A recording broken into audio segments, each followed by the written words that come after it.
So hello guys, good morning. This is ICC today, September 16, 2023. Napakaraming lumahok. And then kami ay pupunta ng isla dahil sumama kami sa isa sa mga grupo. Then ito naman po ang Taraw, ang tinatawag namin dito sa El Nido. So yun yung pinaka-port namin. And this is Sir Samar, shout out. And this is shout out nga pala sa mga kasama namin magigiting na sundalo from Napsu. So ayan, ako nagpapansin lang para may video kunwari kasama sa vlog. So here we go, we're going to Payong Beach. Yun yung naming destination para manguha ng mga basura. So this is the view while traveling. Enjoy nyo lang muna.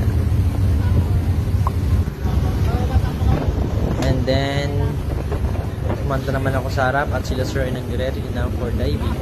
Sila ay tinatawag na Scubasura. So ito may nakita kaming eagles na lumipad around Binilok Island.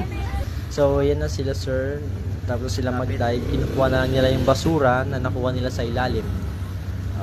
Mga 2 sako ang nakuha nila Sir. At punong-puno yan ng basura at medyo may amoy dahil sa basura. So yun lang guys. Maraming salamat. See ya sa next vlog.